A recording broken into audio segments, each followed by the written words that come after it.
o Brasil tem a sua população com 86% de pessoas que sofrem problemas emocionais, depressão, ansiedade e outros transtornos. 86% da população.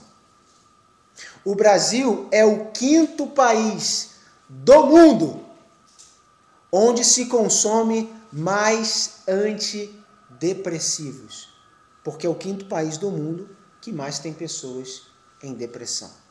E é o primeiro da América Latina onde pessoas sofrem de depressão. Ou seja, o Brasil é um país onde várias pessoas estão sendo abaladas.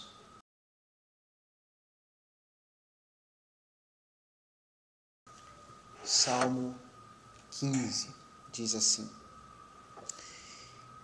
Senhor, quem habitará no teu tabernáculo? Quem morará no teu santo monte? Aquele que anda sinceramente e pratica a justiça e fala a verdade no seu coração. Aquele que não difama com a sua língua, nem faz mal ao seu próximo, nem aceita nenhum opróbrio contra o seu próximo. A cujos olhos o réprobo é desprezado, mas honra os que temem ao Senhor. Aquele que jura com dano seu e contudo não muda. Aquele que não dá o seu dinheiro com usura e nem recebe peitas contra o inocente. Quem faz isso nunca será abalado. Vamos orar. Deus Todo-Poderoso, Tu és aquele, ó Pai, que criou todas as coisas, as visíveis e as invisíveis. Nas Tuas mãos, Pai, está todo o poder. E o Senhor é soberano para fazer a Sua vontade, quando e onde quiser. O Senhor, Pai, é o único Deus a quem nós rendemos honra e louvor aqui nessa noite. Temos um pedido a Deus especial, que é a Tua palavra penetrar os nossos corações e moldar a nossa vida para ser conforme a Cristo Jesus. Pedimos, Pai, que o Senhor nos ajude nas nossas faltas, nas nossas debilidades. Nos ajude, Deus, para que possamos ser íntegros e retos com os nossos lábios e com a nossa vida, te honrar e te glorificar. Te agradecemos por essa oportunidade aqui juntos de abrir a Tua palavra e dela, Senhor, nos alimentar.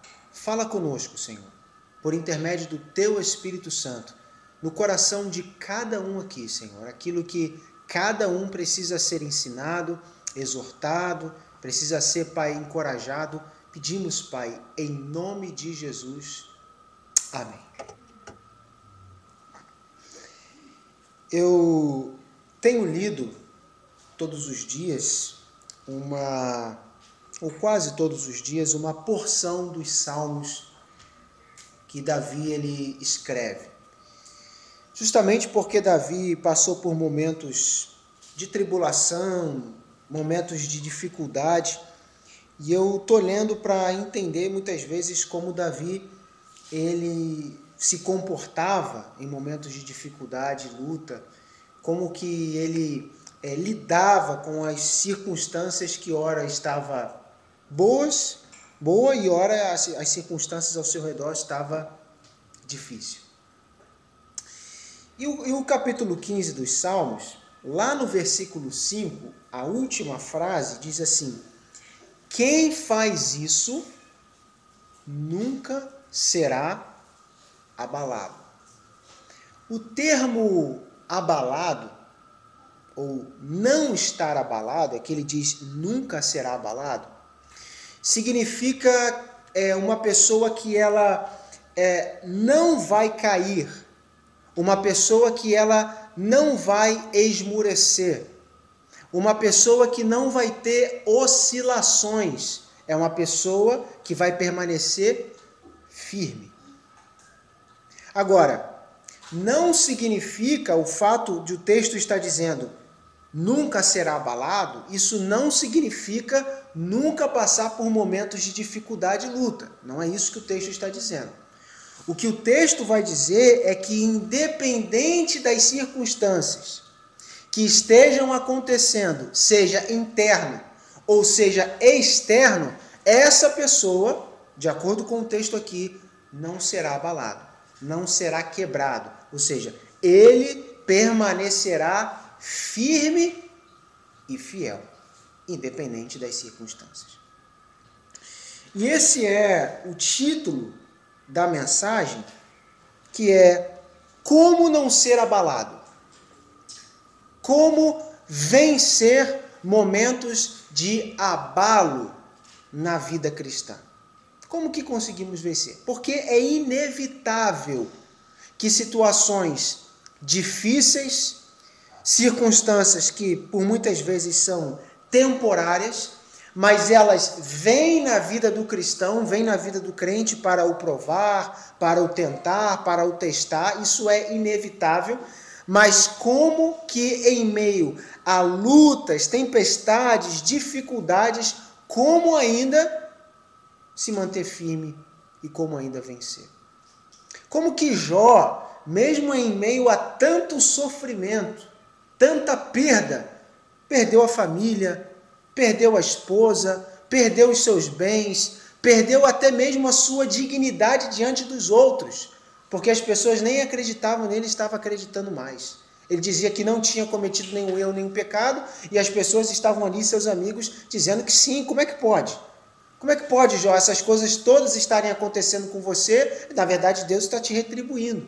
Então, nem a sua dignidade, nem a sua palavra estava sendo levada em consideração. Mas ele permaneceu firme até o final. Curiosamente, você, em algumas versões da Bíblia, tem o seguinte título no capítulo 15: O verdadeiro cidadão dos céus. O título, assim como o capítulo e versículo, ele foi alterado depois como uma forma de facilitar a leitura e uma pessoa e outra encontrar uma determinada passagem. Mas quem leu esse texto aqui e colocou o título, ele entendeu que o que foi descrito aqui são qualidades ou qualificações de alguém que mora ou que vai morar no céu, de um cidadão celestial. Alguém salvo, alguém que segue a Deus, deve possuir essas qualidades aqui. E vamos ver as qualidades que o salmista coloca aqui. Versículo 1, ele faz uma pergunta, ou melhor, duas perguntas ele faz. A primeira: Senhor, quem habitará no seu tabernáculo? E quem morará no teu santo monte? Duas perguntas ele faz aqui, que é: quem vai estar com Deus? Quem vai andar com Deus? E quem vai estar ali pronto para orar ao Senhor, Deus ouvir e Deus atender a sua oração? Quem? Vale salientar aqui um ponto que eu acabei esquecendo, mas gostaria de comentar aqui.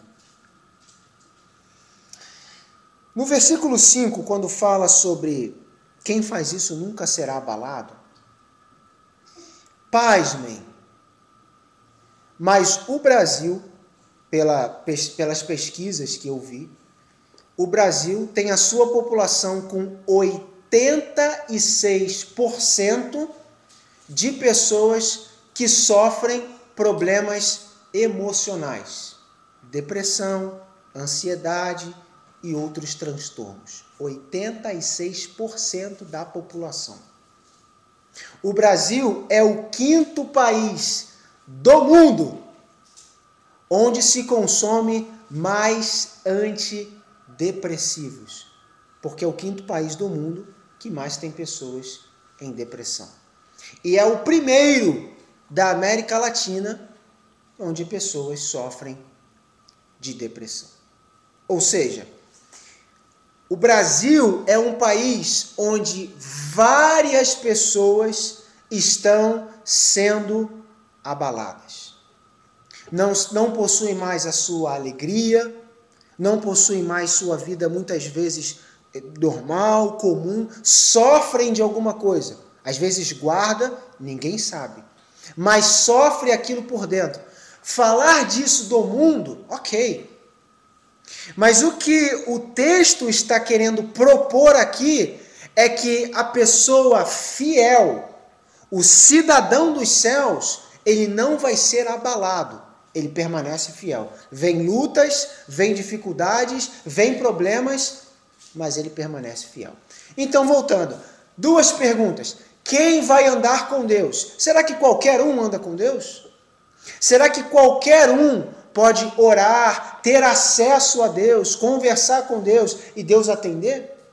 No contexto aqui, Davi está escrevendo para o seu povo judeu. E quem nascia judeu tinha o privilégio de ser considerado o povo de Deus. Mas mesmo sendo judeu, não significa que aquela pessoa estava andando com Deus. Quantos judeus morreram, justamente como o próprio apóstolo Paulo vai dizer, provocaram o Senhor na tentação no deserto?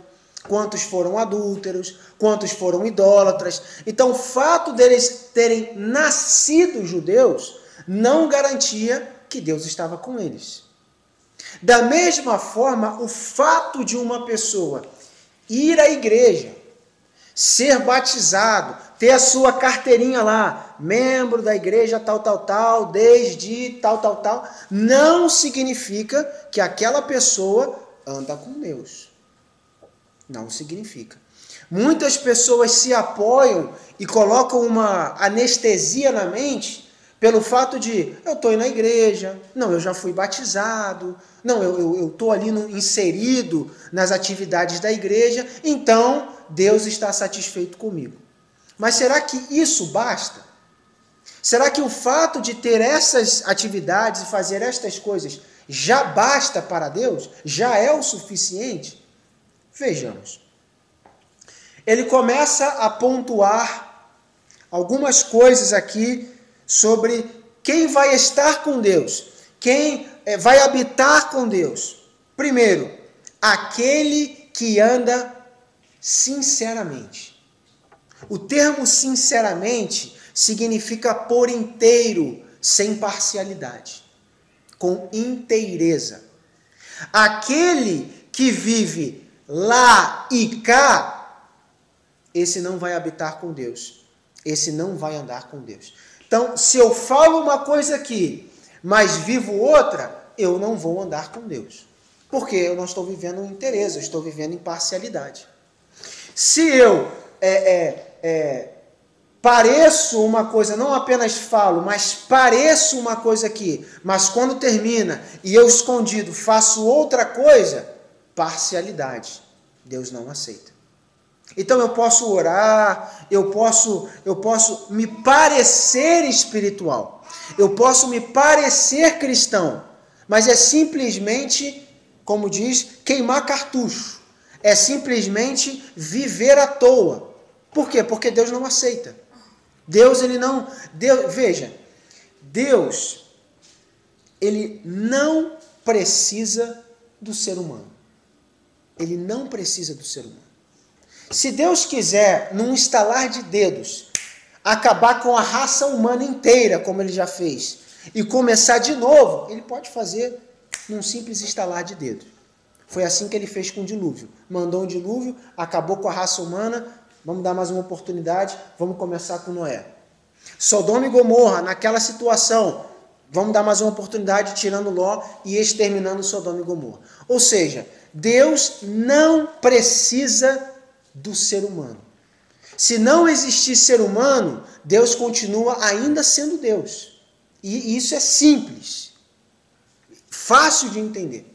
Então, nós é que precisamos de Deus, dependemos de Deus, da sua misericórdia, do seu amor, da sua graça, das suas bênçãos, nós dependemos de Deus.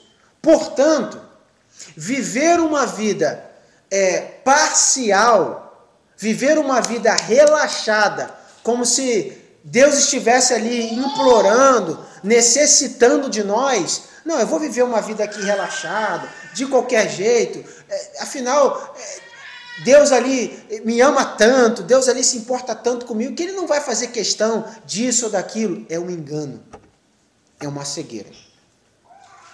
Por quê? Porque Deus não aceita parcialidade. Em 1 Reis, capítulo 9, depois que Davi ele morre, Salomão vai ocupar o lugar no reinado, no trono. E o Senhor vai aparecer para ele e vai dizer as seguintes palavras, em 1 Reis 9, 4. Deus dizendo para Salomão: se tu andares perante mim, como andou seu pai Davi, com inteireza de coração e com sinceridade, para fazeres segundo o que eu te mandei e guardar os meus estatutos e os meus juízos, então, aí vem a bênção, confirmarei o teu trono para todo sempre. Então, olha o que Deus está pedindo de Salomão. Veja o exemplo do seu pai, Salomão. Se você fizer como seu pai, como?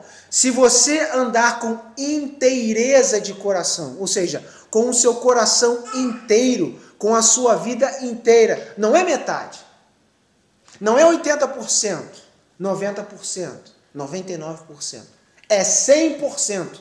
Se você andar desse jeito, então eu te abençoo. Então eu dou aquilo que você precisa. Mas se você não viver dessa forma, então os céus estão fechados para você.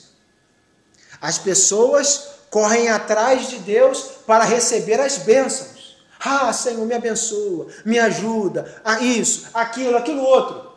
Mas não estão dispostas a dar os seus 100% a Deus. O seu coração, a sua vida em 100%.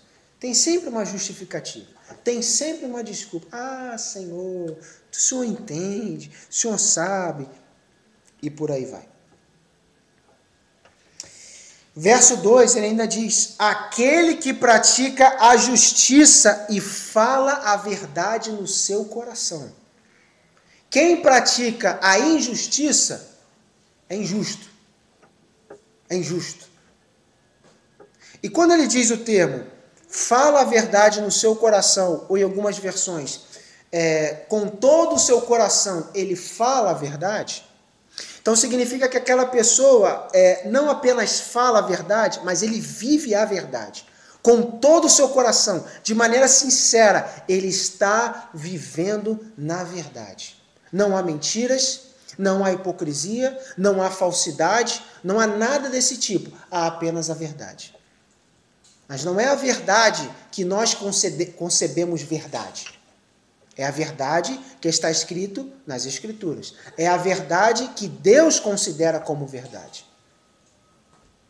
Então, quem não faz essas coisas, de novo, não vai andar com Deus e também será abalado. 3. Aquele que não difama. O que é difamar? Falar mal. Falar mal. Então, se eu pego uma pessoa específica e começo a falar mal daquela pessoa, difamar aquela pessoa, essa pessoa é isso, essa pessoa é aquilo ali não presta, aquilo ali é uma cobra, Então, essas palavras, essas expressões e difamar a integridade da pessoa, a pessoa faz com que Deus também não me aceite. E ele diz ainda: nem faz mal ao seu próximo e nem aceita nenhum opróbrio contra o seu próximo. Veja, vai percebendo as qualidades que ele coloca. Ele não aceita. Vem alguém falar mal de outro. Ó, já viu fulano de tal ali? Rapaz, aquilo ali, ó, não confia naquilo não, que aquilo ali é um... Ele não aceita. Ó, irmão, não vem pra cá com essa história pra cima de mim, não. Não quero saber, não.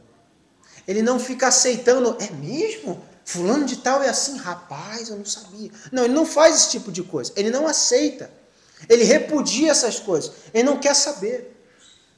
Veja, É mais fácil nós olharmos para uma pessoa e listar todos os defeitos do que as qualidades. Olha para uma pessoa específica, você pergunta assim, quais são os defeitos? Defeito? Qualidade. Qualidade. Ih, rapaz, não sei agora, qualidade. Dá um tempo para pensar. Por quê? Porque muitas vezes nós estamos acostumados sempre a olhar de maneira negativa para as pessoas. Sempre tentando extrair aquilo que é o ruim das pessoas. É difícil para todos nós, muitas vezes, tentar tirar isso e tentar olhar apenas os benefícios. Já pensou se Deus nos tratasse como muitas vezes nós tratamos o nosso próximo? Já pensou? Agora, muitas vezes a nossa relação com Deus vai ser da mesma forma como nos relacionamos com o nosso próximo. Não sou eu que estou dizendo. Jesus disse. Por exemplo, se eu não perdoar o meu próximo, eu também não recebo o perdão de Deus. O próprio Jesus disse, da maneira como medirdes os outros, medirão também a vós. Então veja, muitas vezes o nosso relacionamento com o nosso próximo interfere no nosso relacionamento com Deus. Isso aqui, estou dizendo que é simples, é fácil, é difícil. Por isso que ele está dizendo, é um cidadão dos céus. Por isso que ele está dizendo, olha, esse tipo de pessoa não vai ser abalada. Não vai ser abalada. Vai andar com Deus, vai estar com Deus. Então veja o versículo 3. Não difama com a língua, não faz mal ao próximo e não aceita opróbrio, não aceita coisas ruins que se fala do próximo. Não quer saber, não aceita, assunto encerrado. Assunto encerrado. Versículo 4. A cujos olhos o réprobo é desprezado, mas honra os que temem ao Senhor. Ou seja, aqueles que não vivem uma vida reta, não vivem uma vida justa, não vivem uma vida íntegra, ele não fica atrás dessas pessoas bajulando, elogiando. Ele rejeita. Ele não vai olhar. Tem muitos hoje aí, na internet principalmente, que estão servindo para jovens e para outros de inspiração. Inspiração de trabalho, inspiração de ganhos, inspiração, motivação disso, motivação daquilo. E tem muitos cristãos que estão ouvindo e assistindo, querendo seus conselhos. Eu vou fazer como essa pessoa. Eu vou agir como aquela pessoa ali. Só que são pessoas réprobas. Não são pessoas tementes a Deus. Não são pessoas que buscam a Deus. Não são pessoas íntegras. Só que ao invés de rejeitar os seus conselhos, ao invés de deixar de lado o que eles têm a dizer, muito pelo contrário, eles se encharcam cada vez mais dos seus conselhos. O que eles vão aconselhar muitas vezes? A fazer aquilo que a palavra de Deus não aconselha a fazer. Mas ele conseguiu, mas ele venceu. E o que ele está dizendo aqui é, honra os que temem ao Senhor. Ou seja, dê ouvidos àqueles que vivem uma vida reta. Dê ouvidos àqueles que vivem uma vida íntegra. Dê ouvidos àqueles que são fiéis. Os que não são. Não ouça os que não são fiéis a Deus. Espiritualmente é mais vantajoso ouvir quem é fiel ou quem não é fiel. É simples de responder.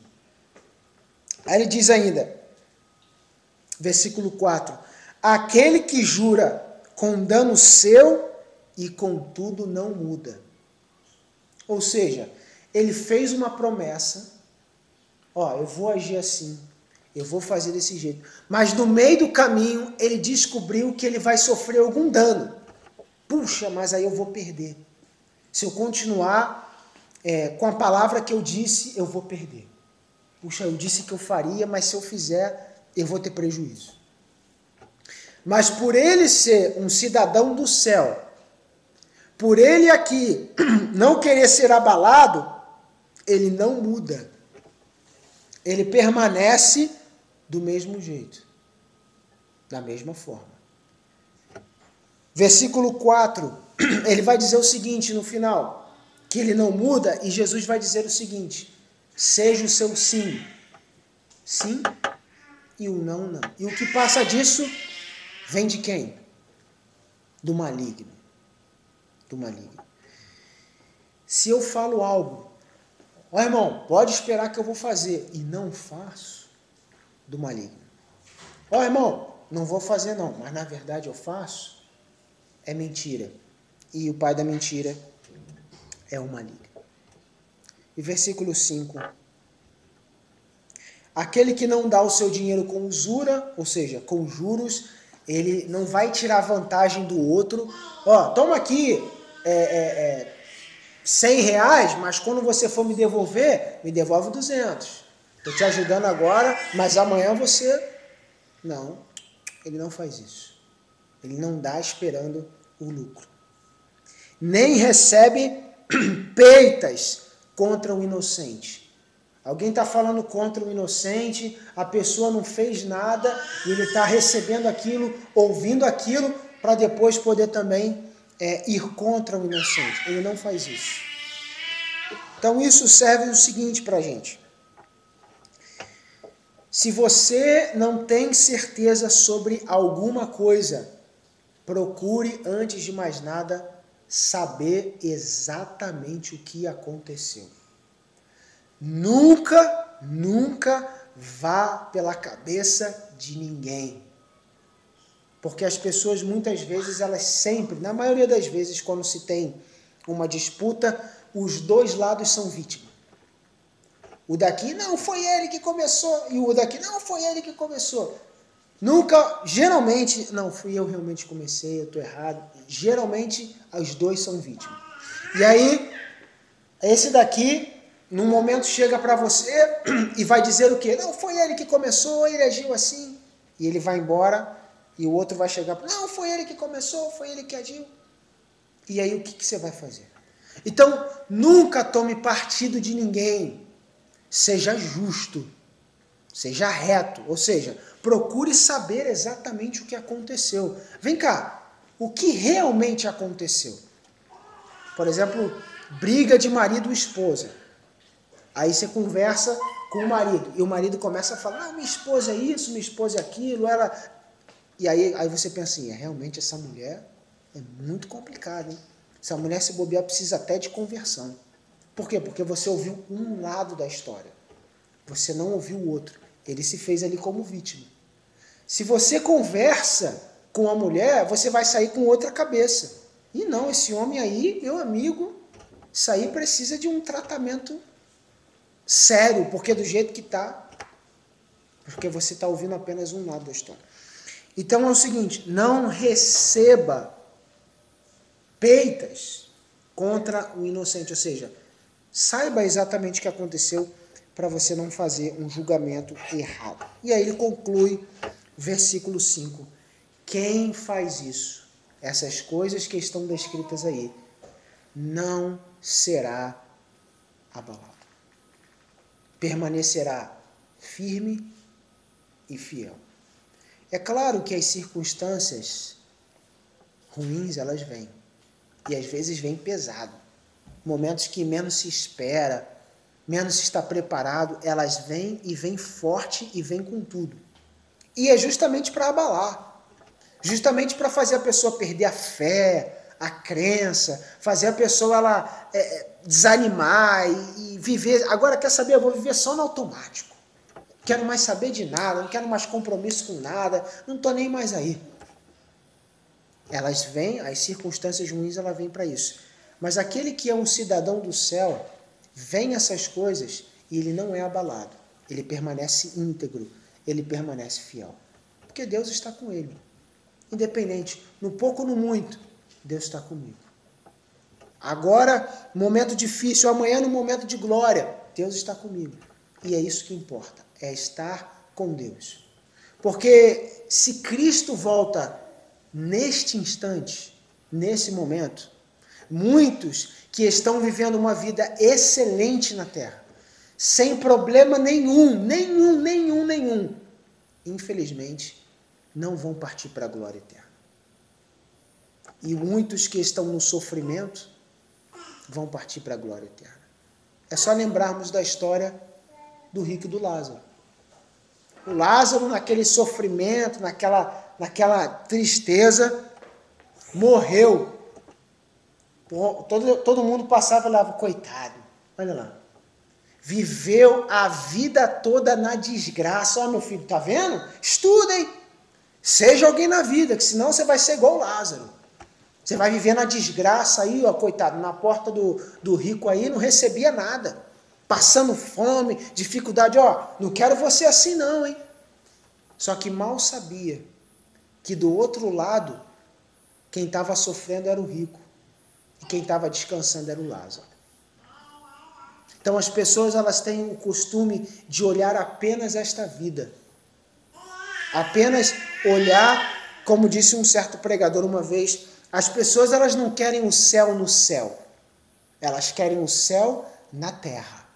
Elas querem desfrutar o melhor na terra. Então eu quero o melhor aqui nesta terra. Só que o melhor aqui nesta terra te custa o melhor na eternidade, muitas vezes. Então aqui o salmista coloca para nós como não ser abalado. Como vencer momentos de lutas e dificuldades, permanecendo firme e fiel, vivendo uma vida prática. Vivendo uma vida prática. Deus tem compromisso com aquele que é fiel. Deus, ele honra aquele que é fiel. Aquele que não é fiel, Deus, ele não honra. Pelo contrário, Deus, ele deixa. E a pessoa, naquela situação difícil e complicada, pode orar, pode clamar, Senhor, agora. Ele se esquece. Por quê? Porque não foi fiel. Então, no pouco ou no muito, nas lutas ou nos momentos de glória, sejamos fiéis. Vamos lá.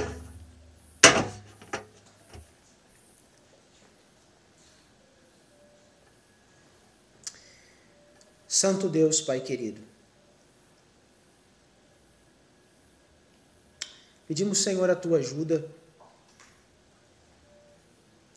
porque momentos de provas e dificuldades vêm. Dificuldades, Pai, internas ou dificuldades externas. Passamos, Pai, por dificuldades, problemas, provações nesse mundo. Como diz, Senhor, as pesquisas que o Brasil, Senhor, tem um índice alto de pessoas que sofrem, Pai, problemas emocionais. O Brasil é um dos países líder de brigas matrimoniais e de divórcio, principalmente no meio cristão. Pedimos, Pai, em nome de Jesus, que possamos ser fiéis em meio às tempestades da vida, em meio às provas de fé que vêm sobre nós. Que possamos manter, Senhor, a nossa integridade, a nossa fidelidade, a nossa confiança. Que possamos, Pai, viver como um verdadeiro cidadão do céu. Não vivendo, Pai, esperando coisas dessa terra, querendo o melhor dessa terra, mas almejando o encontro contigo. Nos ajude, Deus, a vencer. Nos ajude, Pai, a lutar, a luta verdadeira, Senhor, a combater o bom combate. Obrigado pela sua palavra, Senhor. Nós te agradecemos. Em nome de Jesus.